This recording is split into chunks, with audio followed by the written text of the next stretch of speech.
begitu mapan yang bernama PDI Perjuangan. Sesuatu enggak? Sesuatu banget, Pak. Sesuatu banget.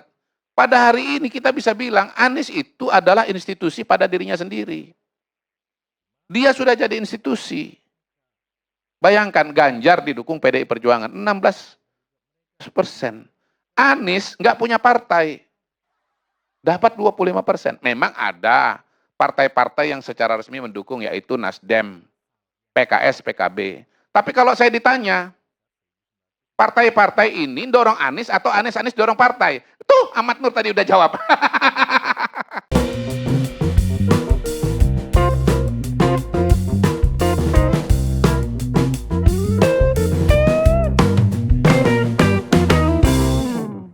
Assalamualaikum warahmatullahi wabarakatuh. Shalom, Om Swastiastu, Nama Budaya, Salam Kebajikan, Rahayu Rahayu, Salam sejahtera bagi kita semua teman-teman. Selamat hari Sabtu ya. Ya, di kesempatan kali ini kita berterima kasih karena sudah sampai bisa live bertemu lagi, membuat konten lagi ya. Kita terus menyuarakan suara rakyat jelata teman-teman ya. Nah, kali ini kita akan melihat Mr. Q ya, yang dibilang adalah dukun politik yang selalu bikin anak abah ketar-ketir teman-teman. Dan tentunya juga anak banteng puyeng teman-teman.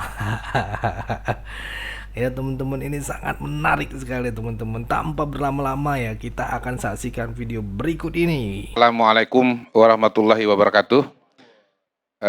Terima kasih Bang Karni. Saya tadi mendengarkan teman-teman dari Kampung Bayam, turut prihatin. Mudah-mudahan dari 3 paslon yang sekarang maju akan datang ke Bapak dan Ibu sekalian, serta memberikan perhatian yang besar agar situasi dan kondisi yang pada hari ini tidak menggembirakan bisa diperbaiki ya. Dan saya yakin dengan porsi wawancara yang panjang yang tadi diberikan oleh Bang Karni kepada Bapak dan Ibu, pesan itu pasti sampai. Pesan itu pasti sampai ya, dan mudah-mudahan yang terjadi di Kampung Bayam tidak hanya di Kampung Bayam yang didatangi, tetapi juga tadi Kampung Akuarium maupun daerah-daerah lain yang mengalami masalah sejenis itu akan diperhatikan juga oleh ketiga paslon yang ada pada hari ini. Saya mungkin Bang Karni sesuai dengan tema saja, sesuai dengan topik saja, yaitu soal masa depan Anies Baswedan ya. Berdasarkan pidato yang beliau sampaikan kemarin, yang dalam pidato itu kuat sekali pesan dan kesan bahwa beliau akan mendirikan ormas atau partai politik. Saya pribadi sangat mendukung gagasan itu ya, karena memang gagasan apapun juga, dia baru bisa berjalan jauh kalau dia punya kaki. Dan kaki itu adalah organisasi.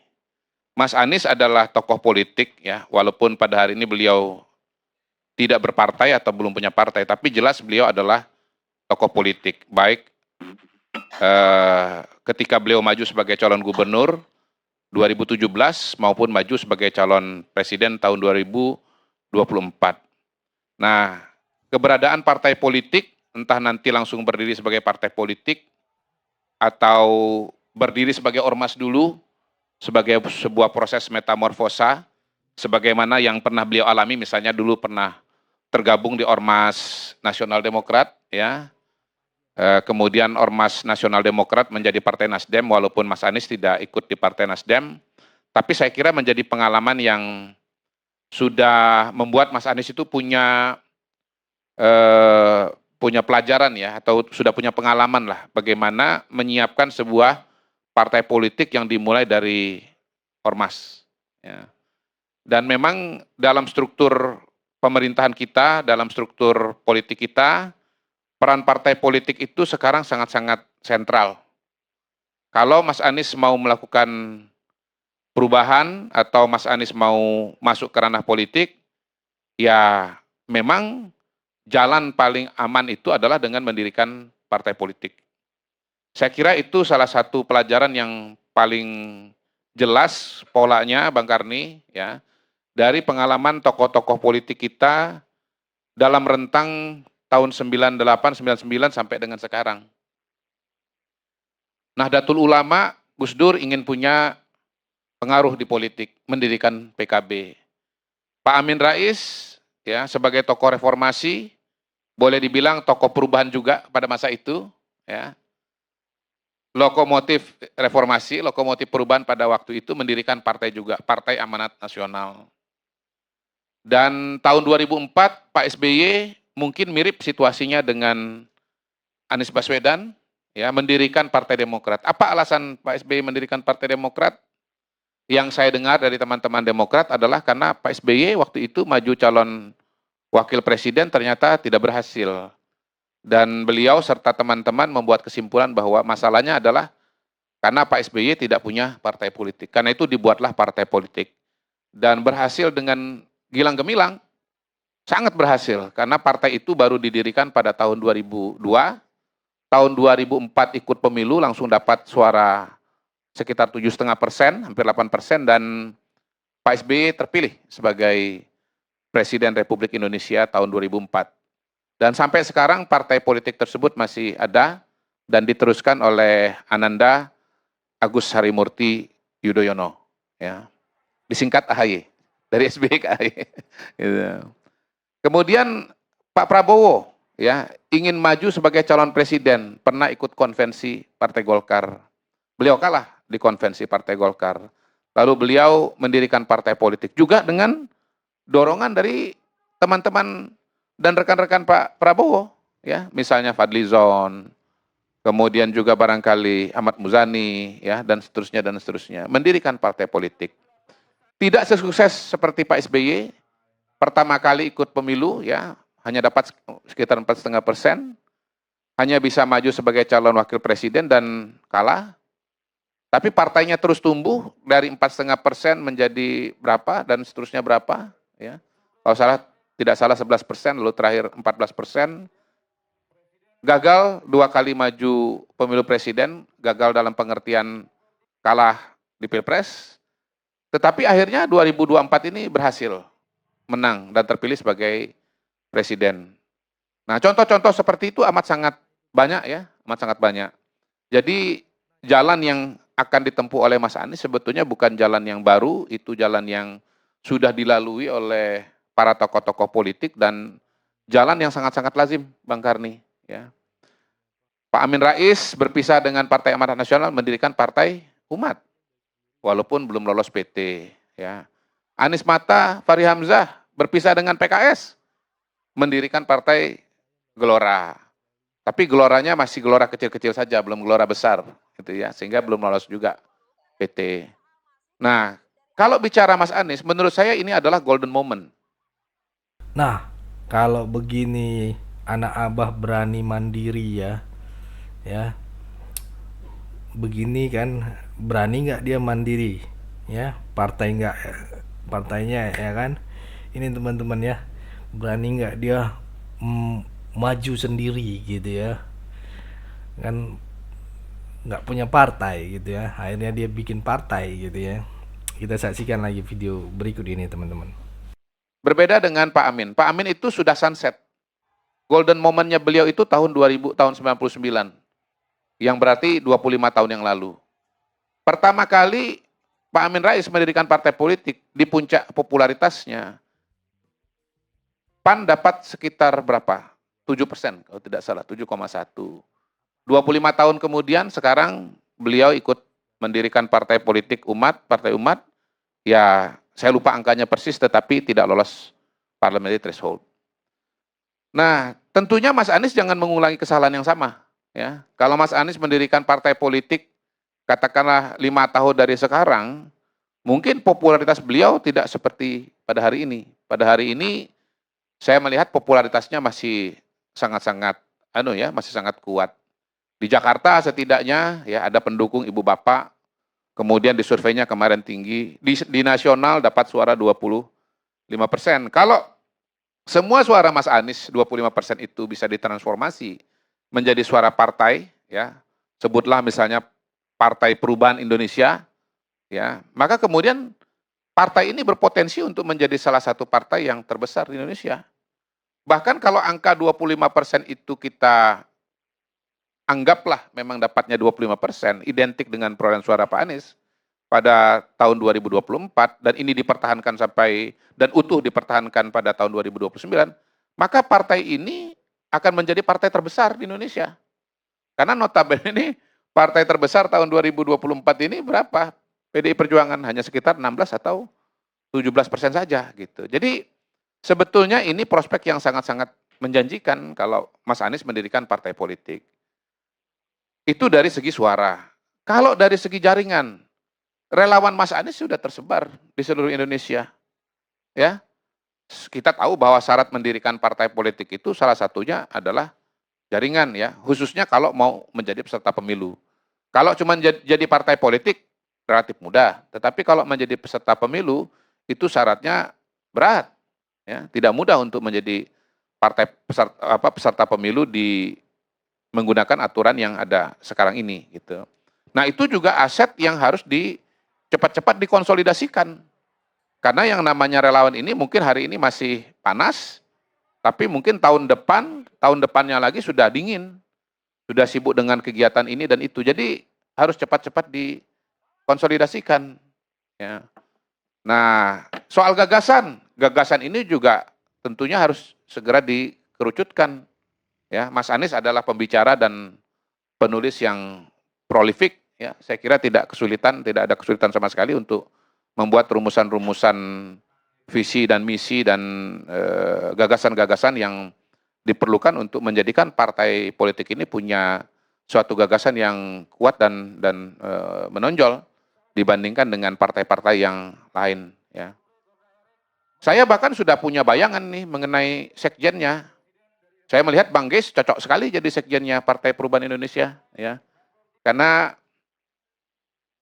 saya melihat sampai hari ini ya, figur yang paling loyal, paling konsisten bersama Mas Anies itu namanya Bang Geis Khalifah.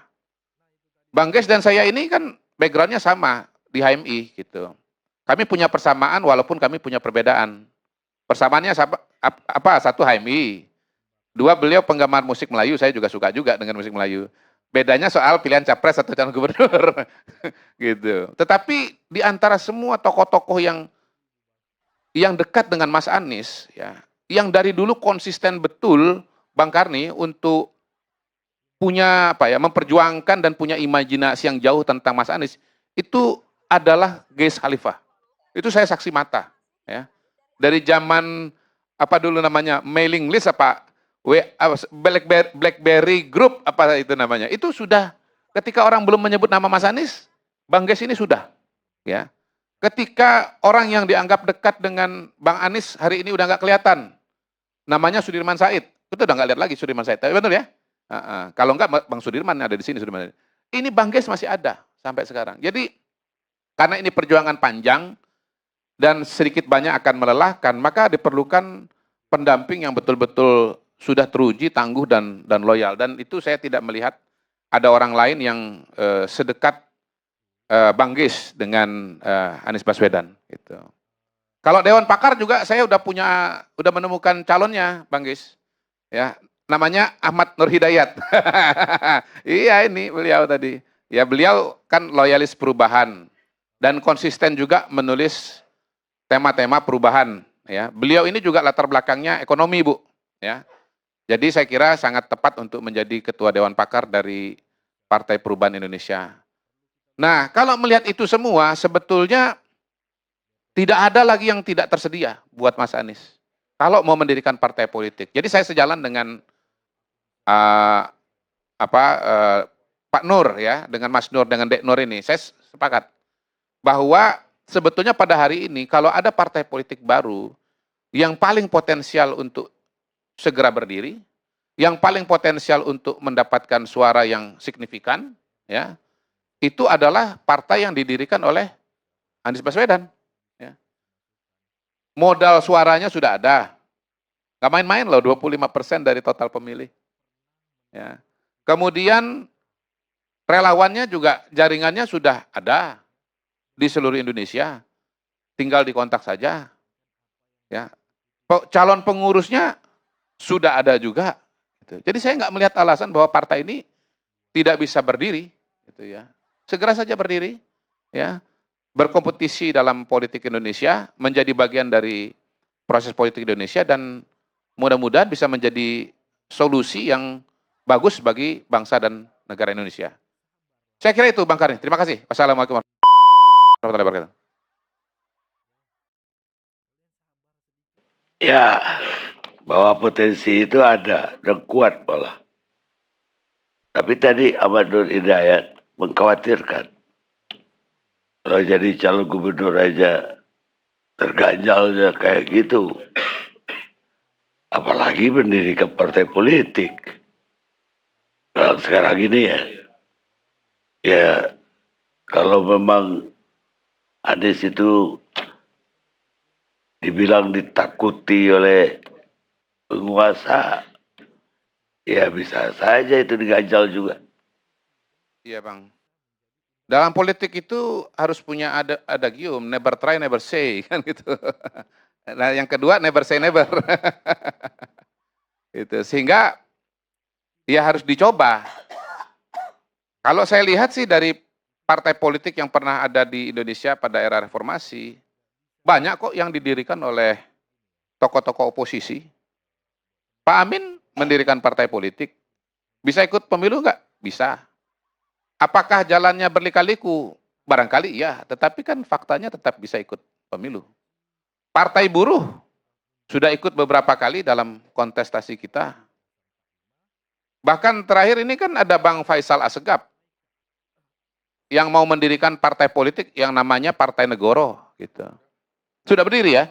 Sudah berdiri. Nah, Faisal Assegaf berani, masa Anies gak berani? Faisal itu gak pernah ada suaranya. Berapa suaranya Faisal? Gak pernah. Ada catatan orang mendukung Faisal Assegaf itu berapa gitu. Ya setahu saya yang mendukung Faisal Assegaf itu baru satu aja, namanya Ali Purnomo, sekjennya. Di luar itu saya nggak tahu, nggak ada kenal saya dengan pengurus yang lain. Nggak ada. Tapi Mas Anies, Anda mau ngomong apa? Udah ikut pilpres, suaranya 25%. Lebih tinggi daripada Ganjar Pranowo yang didukung oleh partai yang begitu mapan yang bernama PDI Perjuangan. Sesuatu enggak? Sesuatu banget, Pak. Sesuatu banget.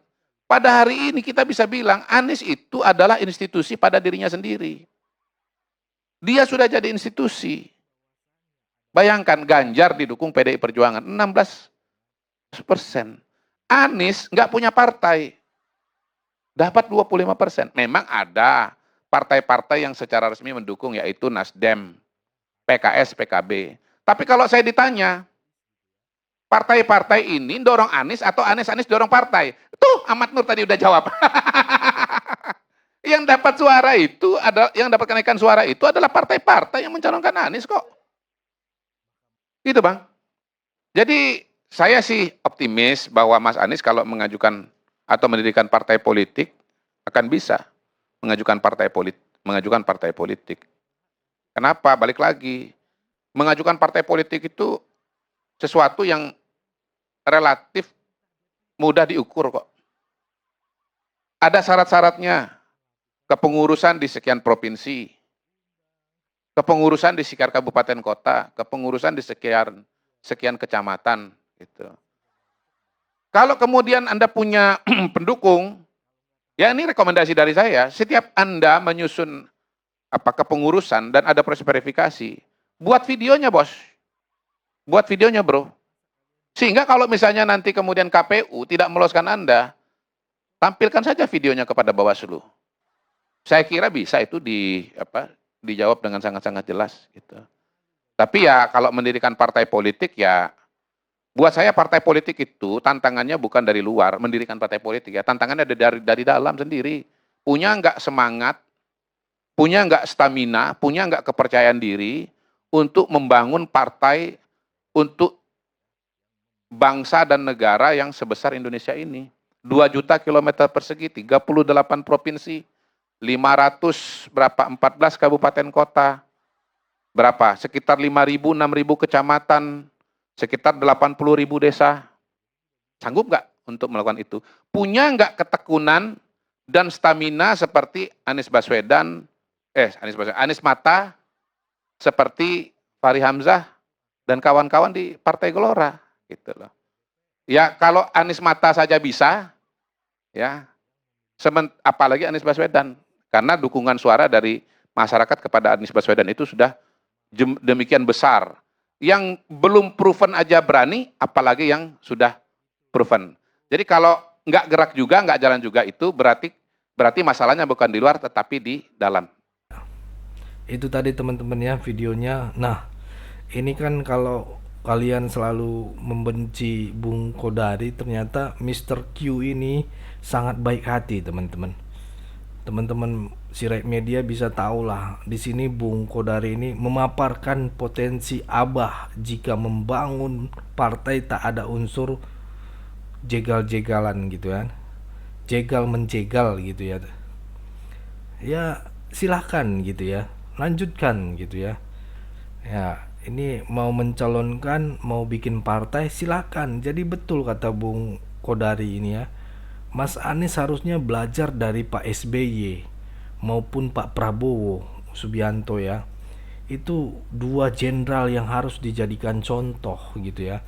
Karena apa teman-teman? Karena beliau ini ya memang dia melalui dengan keresahan dan sebagainya. Karena keresahan selain itu mencintai negeri ini kalau menurut saya, karena dia mengikuti prosedur gitu. Dia membuat partai, Pak Prabowo membuat partai Gerindra, sedangkan Demokrat Pak SBY membangun Demokrat pada saat itu melawan Megawati yang sudah mempunyai partai yaitu PDIP gitu ya. Dan akhirnya lahirlah Demokrat untuk dia maju menjadi presiden. Dia menang, dan sekarang ini juga Pak Prabowo udah membangun dari 2008 kalau nggak salah kemarin ya video di Munasnya. Dia membangun dari organisasi dulu Partai Gerindra gitu kan, dan akhirnya menjadi partai gitu kan. Ya itu cara, sudah ada template sebenarnya teman-teman. Kenapa nggak diikutin sama anak Abah yang cuman nyelenuk ke sono, tiba-tiba masuk aja gitu kan. Tahu-tahu menjual proposal, elektabilitas saya tinggi nih, di Jakarta saya begini nih, terus saya tanpa partai masuk bisa menjadi gubernur, dicalonkan oleh Gerindra. Nah sekarang teman-teman, sekarang pada nolak semua karena dia meremehkan ketum-ketum partai, pendiri-pendiri partai marah kepada dia. PKS marah, Nasdem juga marah, Surya Paloh marah, karena melihat ini orang nggak ada simpati sedikit pun gitu, malah ngomong senak jidal. Apalagi ditambah pendukung-pendukungnya anak Abah ini bilang Anies itu udah tokoh agama, tokoh besar gitu. Sedangkan dia nggak bisa jadi gubernur tuh kalau nggak melalui Gerindra teman-teman. Kalau nggak dicalonkan Gerindra oleh partai, jadi kendaraannya itu partai sebenarnya. Tapi dia tidak menghormati seperti Pak Prabowo, seperti pemimpin-pemimpin lain yang dulu dia bersanding juga, rencana wakilnya itu adalah AHY, taunya ditinggal gitu kan. Itu teman-teman ya. Jadi dia tidak mencontoh para jenderal-jenderal ini, padahal template-nya sudah ada. Itu teman-teman, kalau menurut saya ya, bagaimana pandangan kalian? Tulis di kolom komentar. Kolom komentar saya buka buat teman-teman ya, ramekan kolom komentar. Nanti akan saya baca-baca dan saya akan like teman-teman. Semua komentar kalian akan saya baca dan menjadi masukan buat saya gitu. Oh ternyata begini gitu ya. Jadi jangan malu-malu untuk tuliskan komentarmu di kolom komentar teman-teman. Saya akan pasti like. Itu aja teman-teman pada video kali ini.